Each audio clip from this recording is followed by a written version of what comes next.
there were a lot of people in this country who suffered a lot. There were a lot of people who wanted to make their voice out against corruption, against this political system, but they didn't have a platform. I think this Aragalaya movement created that platform for the responsible people to come out and make their voice out. This Aragalaya and this whole economic crisis and everything, that created a huge impact on youth side, because many people were really sensitive to politics. Most people were thinking like, if we did something, we can eat. If we did something, then we can achieve. Politics doesn't matter. I think that mentality was broken in many youth among this Aragalaya thing came in. I think the youth gave all other generations like hope when the situation was so bad, right? And thankfully, like the other generations also supported the young people, right? Before the Aragalaya, people spoke about corruption and how to address it. But with the Aragalaya, which actually saw people get onto the streets and seek accountability, they want the government or the people to be held responsible.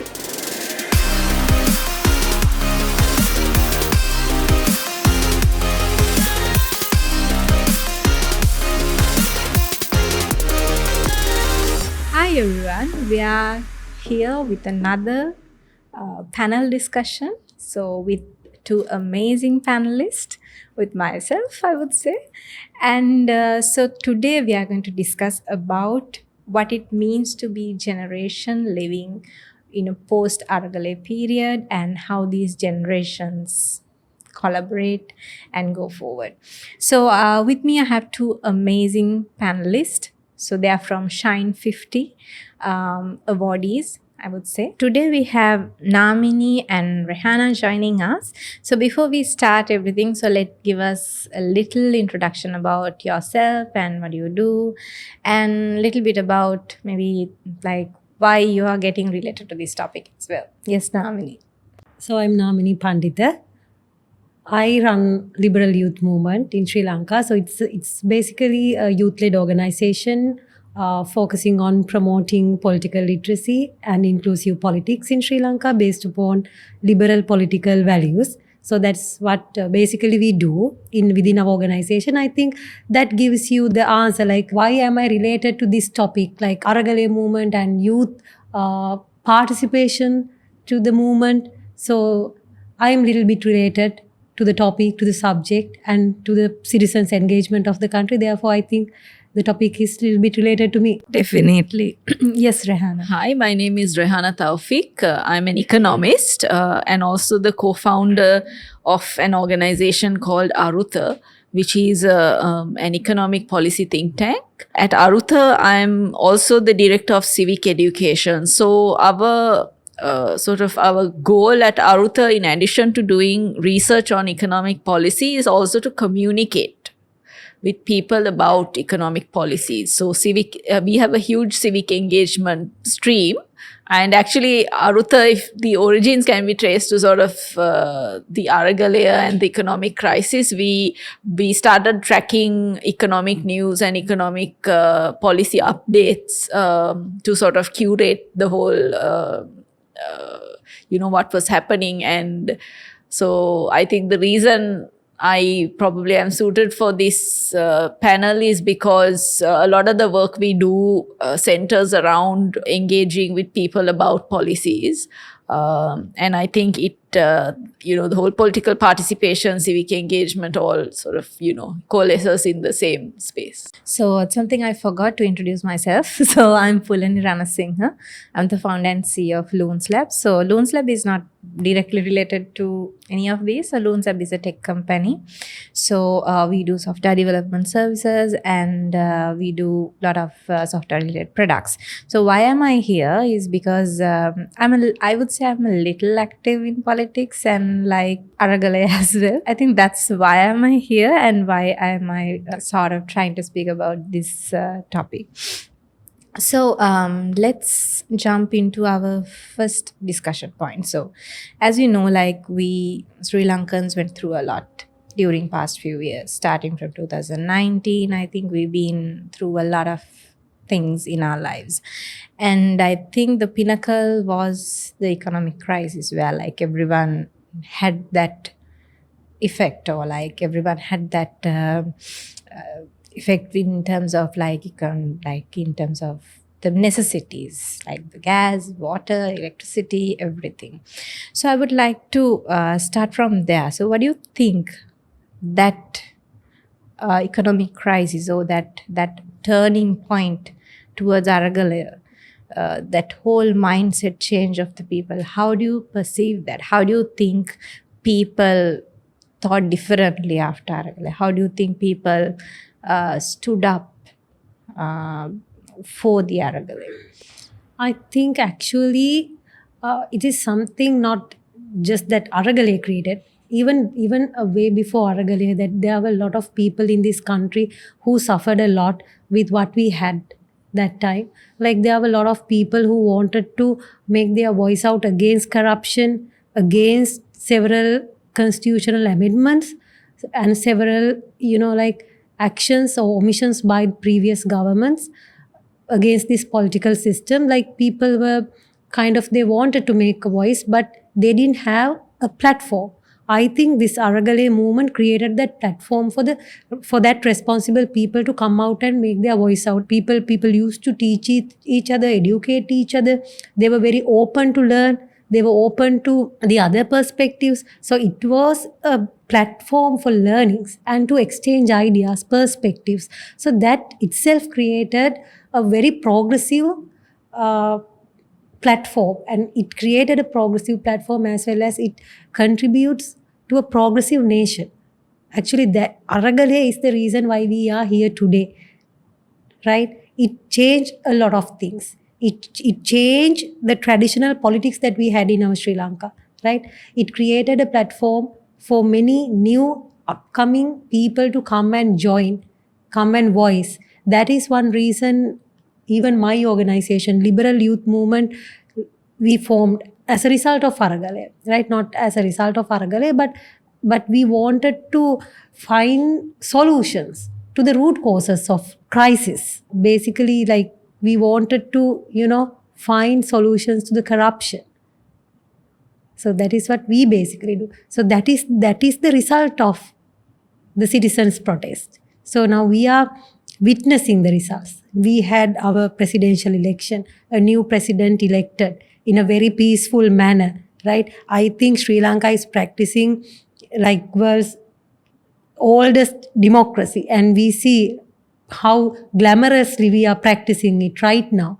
It's because of The whole whole ecosystem. Like it changed, and now people perceive things differently. Like they are very peaceful, right? They are very peaceful and they are very democratic. So that is where we have reached. So I see this progressive side of Aragalaya movement and citizen engagement. It's also because of the citizen engagement. Now they are very engaging to politics, not like earlier. Now they know democracy does not end with an election. It is also about intervening into the governance in between elections, and it is happening in the country. It's a very good thing. Amazing answer. So Rehana, anything to add? So, as I see it, even though we call it an economic crisis, it's actually both an economic and governance crisis. So, corruption, governance issues were a fundamental part of the crisis. And I think previously, before the Aragalaya, even though people spoke about corruption and how to address it, I think the people limited themselves to, going to vote and marking their sort of candidate, and then that was the end of your sort of civic and your political engagement. But with the Aragalaya, which was a unique movement, which actually saw people get onto the streets and seek accountability. They want the government or the people to be held responsible. There's definitely been a change if you look at people's civic, economic, political engagement before the crisis and after. Now people are much more aware and sort of understand, different policies and things like that a lot more than they did before. Now a good example is money printing. Right now, before the crisis, I don't think people really understood what it was or, what kind of impact it is. But we have personally experienced even at Gota Gugama, people now sort of understand that, okay, printing too much money is not a good thing. And then even when it comes to things like debt, people, the governments over many years, they were borrowing, but it didn't affect us people, right? Because we were just going on about our lives. But now we sort of understand that, debt means, or we at least, some to a certain extent, we understand that, this debt means that, okay, we as people will eventually be responsible for repaying this. So yeah, like with that, I mean, we all represent Shine 50, like under 35, so obviously youth of the country, although like bit closer to the If limit. you say so. Let's talk about this in like more youth perspective. So like we all were there in Aragalaya in like one way or the other, and either like people who didn't protest, like they were supporting from all around the country, because like it was a common problem for all people of the country. So in perspective of youth, how do you think their attitudes did change, how their literacy, political literacy, and how like did they like basically change them like overall after this Aragalaya, or like this massive moment that chased away the president? It has affected in a way. Also, there's a lot more that we have to learn from our experience. I mean, it was a good experience for Sri Lankans, but what I feel is like by then when Aragalaya was happening in our country, we were not quite ready in terms of educational side, right? We were not ready in terms of our reform side. We knew like we needed reforms. By then we knew money printing caused this and that. Money printing caused inflation, and inflation is also a form of taxation, which is very bad type of taxation. But we knew those stuff, but we did not have necessary reforms back then in our hand. Right? We did not have necessary platforms or channels to educate people of the country when Aragalaya was happening, right? But we were very lucky when I see Bangladesh movement today, like how we dealt with our citizens' protests and our crisis, because we very democratically we dealt with the issue that we had, and we peacefully made previous president resign from his office, and then we went back and we continue our day-to-day lives. And also as a result of this movement, Aragalaya movement, a lot of things happened, right? A lot of organizations were emerged as a result of that. People want to engage in politics, as well as they wanted to see, as Rehana said, accountability in the processes also. And also the subsequent government, they did not have that big power, right? So the rooms to abuse power was very limited. Therefore, there were so many progressive reforms that were happening in last 2 years. We all have to admit that. There were very progressive reforms, laws and processes in the country, because people were also questioning them. People were ready to go to courts. Whenever something went wrong, they were ready to go courts, and there were a lot of occasions that people challenged these pieces of legislations and also the processes of government, right? Checks and balances and the role of oppositions were like amazingly operating in last 2 years. And that is what us as an organization we expect from this system.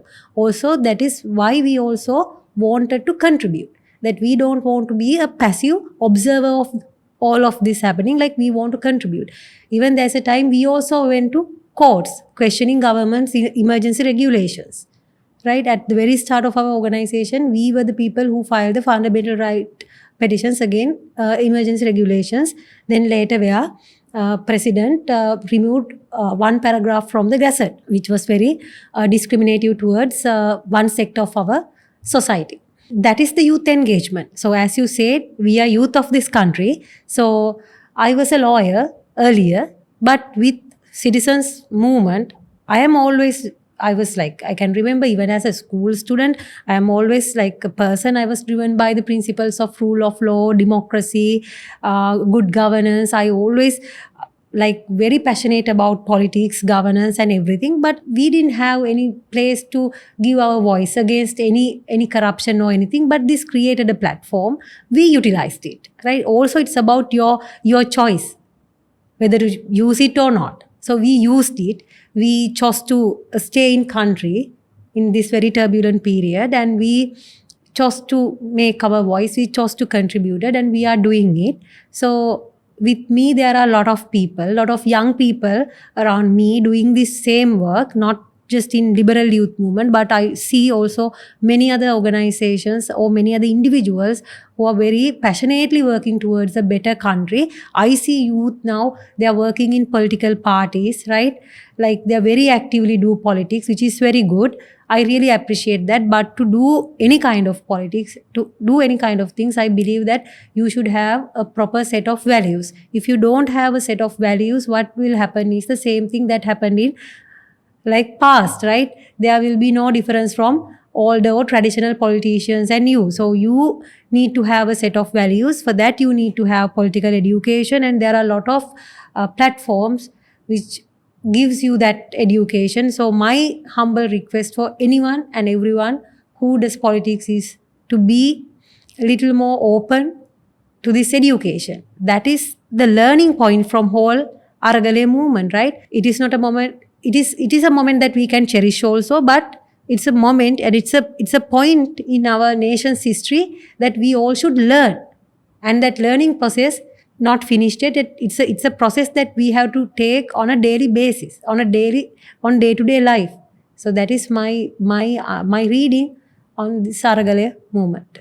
Okay, Rehana. So, Anna, what are your thoughts on post and pre-Aragalaya? What's the attitude change and everything about youth? So I think, like Namini said, what the Aragalaya did was to give a platform for those who had already been very politically engaged. And considering the circumstances of the crisis and all of that, I think people were very open to sort of listening to, say, expert opinions or something like that on certain issues. But I think there's also like mindset change across all generations. For example, during the Aragalaya, I used to come to the golf face about, say, 2 to 3 times a week with a couple of my friends. But now my parents, like, normally they'd be like, where are you going? Who are you going with? But when you say you're going to the Aragalaya, they were like, okay, so go. And even though, in that situation there, we didn't really have fuel and all that was sort of, this thing. But they also had sort of a different shift in the way they were thinking. My parents, they'd never been, I don't think they've ever gone to a protest before in their lives.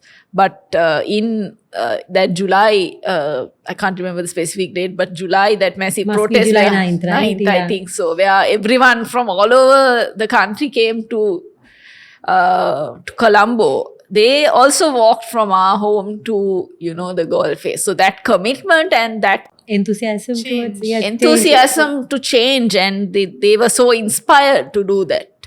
And I think the youth played a big role as well in sort of getting this movement started.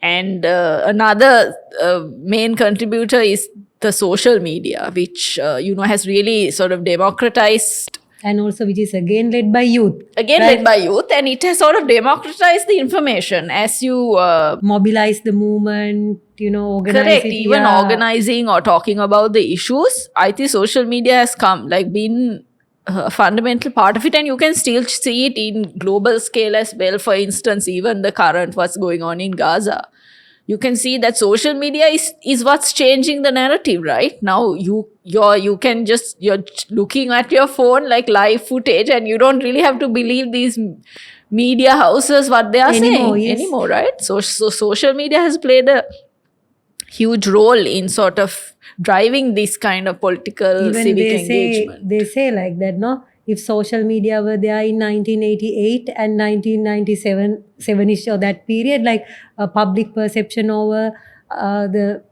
those period 1988 and those period would have been changed. Absolutely. Yeah. Not to say that social media can't be hijacked for bad things. Like, for one good example we can talk about is after the Easter attacks, right? It was basically hijacked to drive this whole Islamophobia and racism and extremism. So it's not to say that social media can't be hijacked, but it has definitely sort of democratized the way that people engage with the political system. Yeah, exactly. I think social media gave that voice to people, especially the youth, and like we said, everyone is author in social media. Like there is no specific media person or anyone, but anyone can express anything. So I think that had a bigger role to play in that, definitely.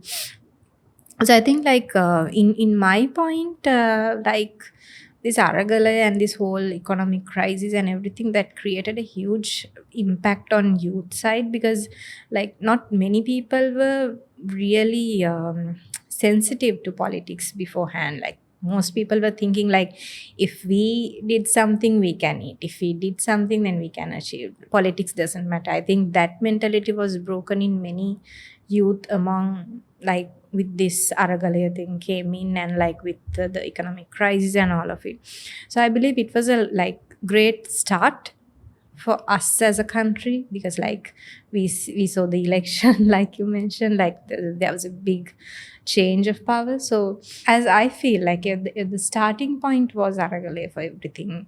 Coming back to your point again, like you talked about the Bangladesh Aragalaya that is happening at the moment, and how it is different from us not happening actually, but it's Yeah. still Yeah. continuing up to some extent. But why do you think like the difference is, and how do you see it? Why do you think like we were not that and they were a little different, and what do you see as the differences, and what are the good takeaways and the bad takeaways? I think both the movements are pretty much similar uh, in terms of youth engagement, how they use social media to mobilize the movement in Sri Lanka and Bangladesh both. But I think we are coming from two different political, cultural, and social backgrounds, Bangladesh and Sri Lanka. Sri Lanka is anyway kind of leaning towards to democracy. That is what I feel. And also, I also want to add a point to what Rehana said earlier. It's very true that social media can be hijacked very easily, because there's no hierarchy. When there's no hierarchy, also there's no one like to get the responsibility over anything that is being circulated in social media, right? So disinformation, misinformation can be happen, and in a very severe way. The repercussions also would be very severe. Not like in mainstream media. When it comes to mainstream media, when it comes to traditional newspapers or media houses, there is a person who will be responsible for the news that they produce or that they give. But here, since there is no such source, so there can be an issue. So social media can be hijacked very easily, especially with people with money and power. They can use their money to use social media in the way they want. So what makes the difference from, I think, after East attack to this citizens protest to this date is the education, the literacy rate. So as Pulani said, that before the citizens protest movement, we were not sensitive to politics, right? But we could have been very either provoked or sensitized by politics. So the change now that we see here is we are more literate. So we can't be that easily provoked or sensitized. That beautiful words or anything that won't change anything, right? Now politicians, they have to speak to our minds rather than to our hearts. So that is the difference I see in Sri Lanka, right? But in contrary, in Bangladesh, people, the youth, were easily provoked by whatever the thing happening around them. That is what they created the whole violent situation. So we in Sri Lanka, we never did that. As youth of the country, as the people who engaged in the protest, when it went little violent, when people wanted to occupy government institutions, parliament, to media houses, I think we withdrew ourselves, right, Rehana? Yes. We never wanted that violence to happen, that we demanded people to stop it. We were the first people to do it. I mean, as lawyers, even I can remember, as today the Bar Association made an announcement and said like, stop it. If you make any kind of scene, we won't appear anyone. So it's all about the literacy and people's engagement with education and literacy. That is the difference I see. But both in Bangladesh and Sri Lanka, I see similarities when it comes to youth engagement, which is good, but to navigate it in the way you want, navigate it into your advantage, that you need to have, again I say, literacy and a set of values. When you know your values, no one can hijack you, your goals, your objectives. They are very rooted into you, right? So when you have values, like no politicians or no any influential person can influence you. You know what your values are, you know what you want. If you want to achieve this, then you know what path you should take. That is what education brings to you. That's why I say most important asset that we have today is knowledge and education and innovativeness. So that is what we should use this social media for, not for anything else. For that, we need, again, free markets. Like, everyone should have that equal and equitable opportunity to use this social media to get knowledge as well as to give it back to the society. So then there will be very peaceful and democratic system that everyone will find their place. Everyone can be happy. If you look at the root causes of the two Aragalayas, Sri Lanka was primarily because of the economic and social conditions that had sort of been that had sort of come about because of all these bad policies and including corruption and things like that. Whereas in Bangladesh, it's more of a single issue problem where there was a particular policy that students were, especially educational policies, and they were protesting a particular policy, and it was so how as I see it, Sri Lanka's Aragalaya it wasn't a youth struggle, right? It was a more general all people of all generations were involved in it. I mean, it may have been led to a certain extent by youth groups and stuff like that, but everyone sort of they were coalesced around, supported by the other two generations, as well as coalesced around professionals. But in this situation in Bangladesh, it was primarily youth led, and then because of all the sort of the violence against the protesters and all that, then the general, I think they got the support from the general citizens also. But also we have to keep in mind the population dynamics, right? Sri Lanka is very small compared to Bangladesh. Bangladesh is massive, right? The population is something like 171 million, but in Sri Lanka it's like 21, 22 million. There's a huge difference. And then also, I think in terms of inequality, there's certainly inequality in Sri Lanka, but I think it's far worse in Bangladesh. Bangladesh, of course, yes. So also we should be mindful of like the level of oppression, the disparity in the level of oppression we are talking about. Not that I'm saying Sri Lanka has equality and all of that. We definitely have our problems, but I would say it's much worse in Bangladesh. But definitely I think like the youth and that's the case, I think, with almost like any sort of, you'll go back in history, you'll find the youth participating in a lot of this, sort of driving the kind of change that we need, right? Yes, so very interesting. I think we've been talking about Aragalaya a lot and the post and pre-Aragalaya period and like pros and cons, Bangladesh, Sri Lanka, like a lot of topics.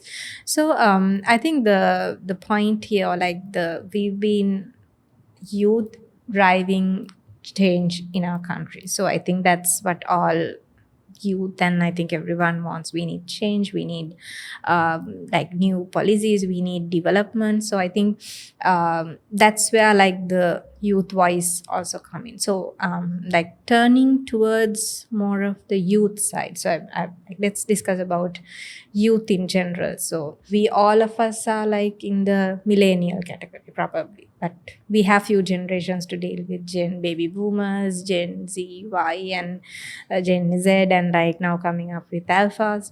So how do you think these generations should collaborate with each other, or how these different generations see each other? I think we should see each other with friendship and love, and that is what all about.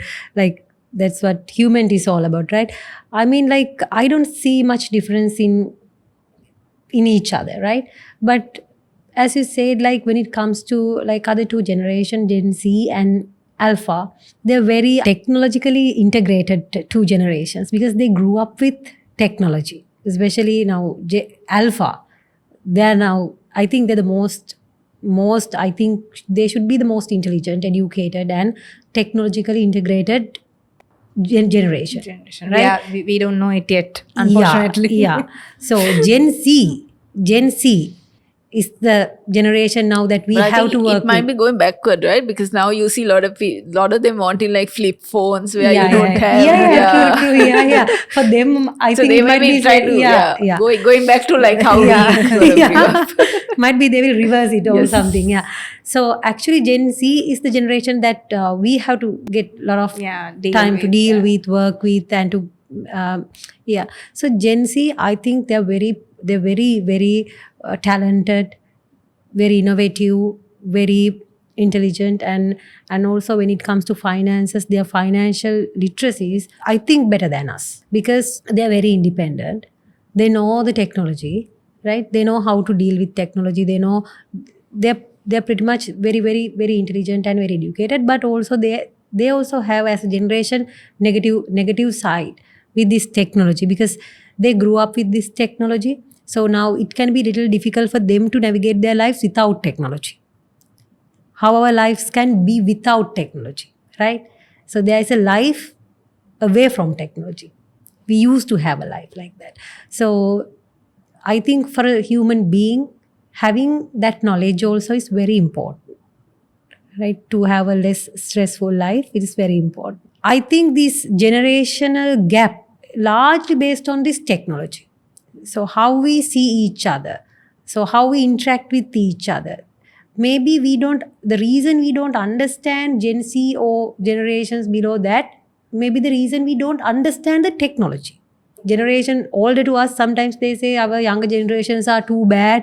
They don't know how to behave, they don't know how to interact. See how they wear, see how they use their social media, see what they post on social media. So we get easily provoked by things like that. Our parents or our elders, they don't understand us. This is the trend. We used to tell that, and now we are in a point in our life, we are blaming our younger generation in the same manner. So we have to be that change. First we have to understand, and first we have to be very mindful when we make comments on other people, right? We can't judge other people because it is their generation. It is what the technology has done to them, like not in a bad way, but that is how society progresses. We have to adapt also.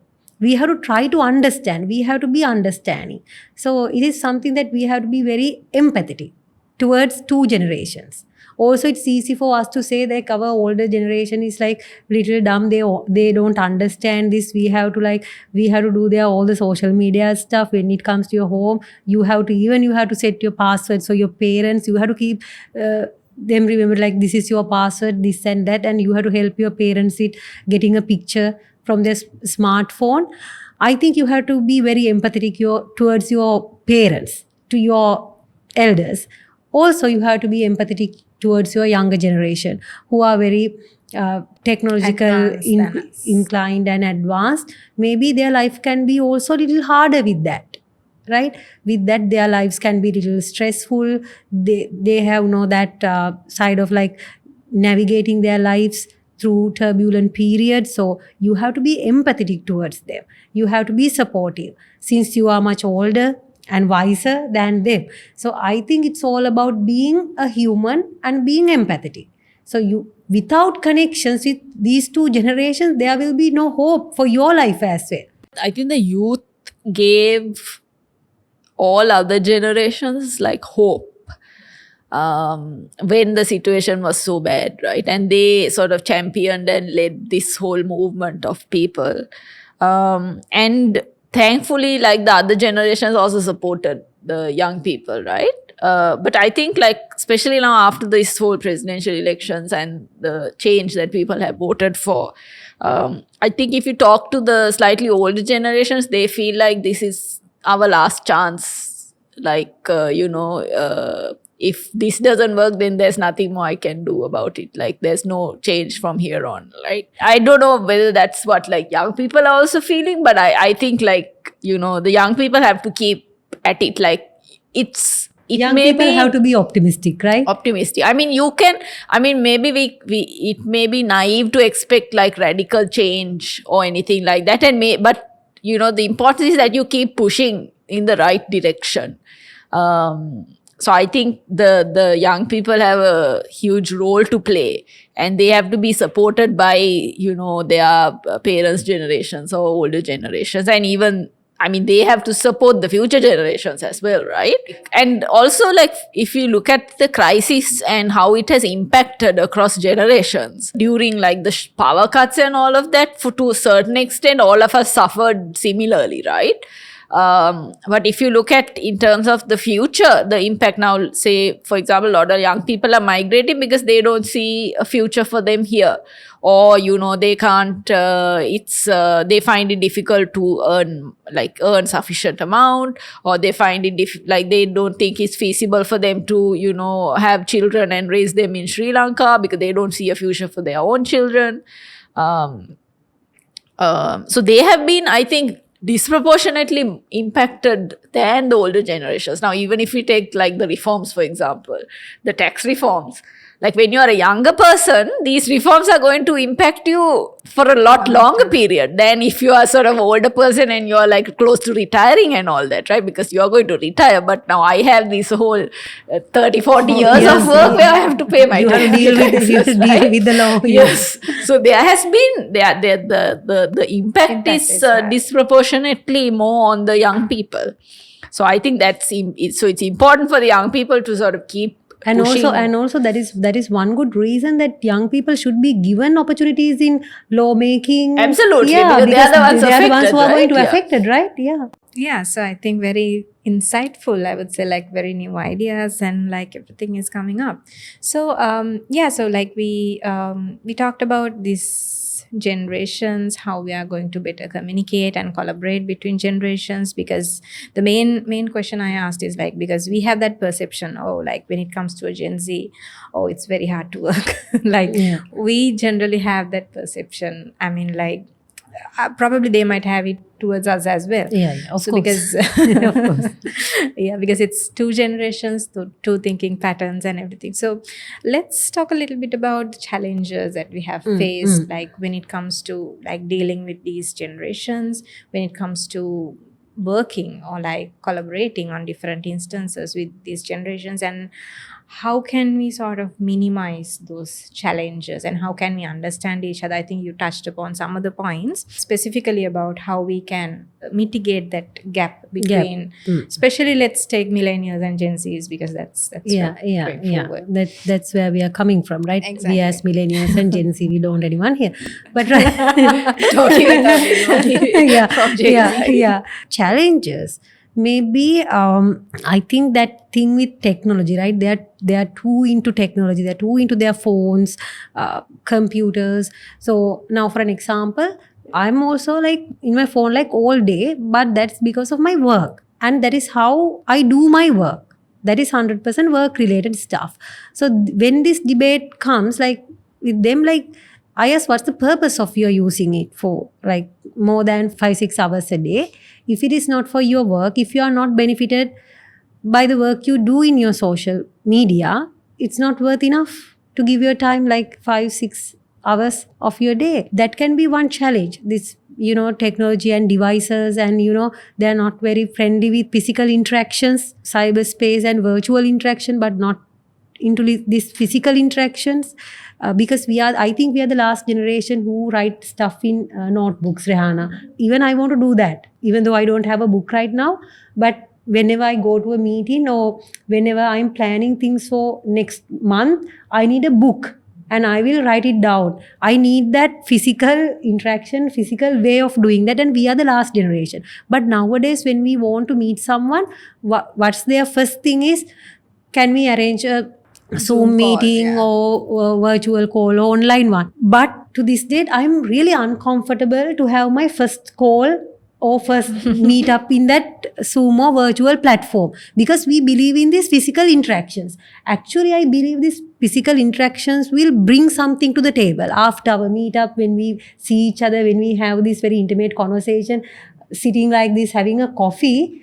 It is something like, It's different It to is- that sort yeah. of curated conversations you have. Yeah, but with that online platform, I don't know how can we, come up with, this kind of bond. So that thing is very different with Gen Z. So they are very into this online stuff, online calls. Everything will be on online. Maybe that is the reason that we are not comfortable with that. So we think like they are different and they should change. But that is somewhere I think we should come to a middle ground. We should think of a middle ground. We also should try to adapt to their conditions. Maybe they also try to see the benefits of this physical interaction sometimes. So I think that is how you have to overcome challenges when you see them. But actually, I don't see much challenges with Gen Zs. I don't know, because of the work I do and the way we operate. With that, I don't see much challenges, but the positive side of Gen Z.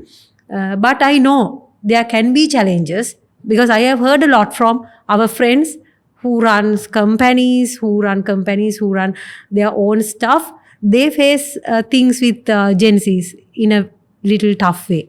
Yeah, I mean, there's good thing you can say is that the current political situation, earlier, like older generations, they tend to vote along party lines and vote based on very sort of issues like national security and ethnic problems and all of that. But the new generation is not encumbered by those problems, or they are not beholden to any particular party or anything like that. So in a way, that's good. Like, they don't have this baggage that older generations And have. also one positive thing with them, they have not seen these miserable things in the Correct, past, no correct, war yeah. or anything. So it cannot be used as as a narrative, against, For them, as a yeah, tool because by it politicians. doesn't, it's does- not yeah. relatable to them. Yeah. But then there are challenges also now. Like, in my organization, we work with some young. I mean, not most of them are not Gen Z, but there are some. But it's particularly with things like remote work, where you are working in your in your room or in your home, away from this office environment. It's a bit difficult to mentor and guide them, particularly when they're very young and new and they don't have the experience to sort of guide themselves. It's quite difficult to do that online, right? It's very difficult because you need to be constantly engaging with them, and doing that in a digital space is not always very productive. Yeah, very productive. But for say I'm just talking personally about myself. I have a small baby. I have been working from home since COVID, basically. And for me personally, it's a very good setup because I can still spend time with my son. I can oversee the household things without having to go out to work and all that. But I have, you're talking about, I have some experience before I got to that position or that situation where I'm working remotely. But when you're a young person and when you're trying to sort of, enter this work life and all of that, I think it's difficult when you don't have that constant engagement with someone. As you said, you learn a lot, just having maybe a meal with someone or having a coffee with your colleagues. You learn to a certain extent a lot, and it's actually the networking aspect of it, right? Other thing is that and also getting a person in a personal level is very important to continue with professional work as well. Absolutely, So you yes. know that person, no? What are the hardships that person go through and other stuff. So you can balance your work, you can understand that person. For that, these personal interactions as well as having this kind of conversation is very important, which our younger generation don't have. One little challenge that I see is they are less consistent. They are not consistent. Sometimes we can't trust them with the work, right? Today they perform well, but tomorrow they're absent. You can't see them, you can't find them. They don't answer the phone call. That happens. That happens a lot with me. I think that's something that a lot of, say, employers face with working with this very young generation. Sometimes they apply for jobs, and when you call them, they don't answer, or you email them, they don't answer, or they Sometimes they don't respond show and up they at don't show all. up for the interview, right? You're waiting 10, 15, 20 minutes and they don't show up, and they don't even let you know that they're not coming. So I think probably from they have to be taught, I suppose, to be professional and how to And handle also these one kinds reason, of like, situations. I asked one boy, like, why do you do this? Like, the reason is they are doing 3 to 5 work at same time. So they are doing like lot of work, this, that. So now they can't. Yeah, their lives are very fast-paced, I think. Fast-paced. Now, They're very less attentive, yeah. like less consistent. Yeah, their attention spans are also probably not as as ours. good as ours. But like, I think like even now, I think I was having attention span problem because of my phone. Like I can't concentrate for a long stretch of time like I used to be able to. It's when because I was mostly because of the younger. TikTok. I think TikTok videos like it's like 1 second, 2 But seconds, now 3 I seconds. think Now, the yeah. trend is going towards the other way. Like I saw like in one of the researchers, like now the longer videos tend to have more traction. So we don't know where the world is going actually. Probably there needs to be like a slowdown, right? People need to slow down and interact with each other. And the other thing with like things like remote work is that you don't really get the opportunity to go out and meet other people. Like when you go to an office space, you meet people of different generations, from different backgrounds. I mean, I think there are so many people who have met even their spouses at work, right? But, I mean, when you are remote working, you don't have that opportunity, right? And even some children, I mean, some students, they do most of their course online. I mean, there are so many cases where you meet your spouse in university or something, but those kind of interactions, I think there's very limited opportunity for them, and that's quite sad. And Rehana, there is also a big problem, Pulani. Now these days, like younger generation, like the people are facing a lot of issues, relationship issues. That because of this lesser physical and physical interaction, because they have met online, they have I met think very recently I saw TikTok, so I think they've been dating for like 1 day, and there are like so many TikToks pledging like everlasting love and all of that. But like when you look at the videos, you can see that actually they've only been dating or whatever for a day, right? Yes, so it's like so rapid. Yeah. And then the depression and other sort of mental conditions come along with that because of that stress. And that lack of maturity. Because like a lot of young people are talking to me sometimes regarding their like emotional breakdowns, because our platform is something like that. People volunteering, people talk, people have these conversations. So one thing that they are going through is this relationship issues in their lives. That is because of like less experience. Namini, just to like interrupt you a little there. So like since we are running out of time, so with that, if you can maybe like couple up like what's your final message towards these new generations from like maybe like the immediate older generation. So yeah, let's phase out the So with that, like the advice would be like you have to be open to other people. You have to be open to other people. You have to open to other perspectives. It's very important to learn other things as well, not just the technology, not just the work you do. There are other stuff as well, like history, social sciences, little bit of social sciences, history, and other things will also bring something to your life. It's very important to have a balanced life, right? It's all about having a very well balanced, like very well functioning life. To have that, you have to have proper communication, proper connection with other people. So to have that, you have to be open. Okay. Yeah, Rehana, so what are your final So I think thoughts? all generations have this fault where they think they know everything, right? And I think especially when you're young, and even we have been like that, when we are very young, we think we know everything. Or like as soon as we finish our degree, we think we know everything, right? But I guess the reality, I mean, over time, when you mature, you realize that actually you don't know much, right? So I think the advice is that I give is to, learn from the older generations, talk to them about their experience. So don't be afraid to ask them for advice. Probably there are some generational differences, but I think I think millennial generation is quite open and quite progressive, right? So I don't think the Gen Z should be sort of scared of approaching a millennial, because probably different to approaching maybe a baby boom or someone like that. But I think between millennials and Gen Z, I think there doesn't have to be any hostility. Yeah, so I think that brings us to the end of this conversation. I think a lot of new ideas, a lot of perspectives are thrown through, and let's drive towards a new Sri Lanka.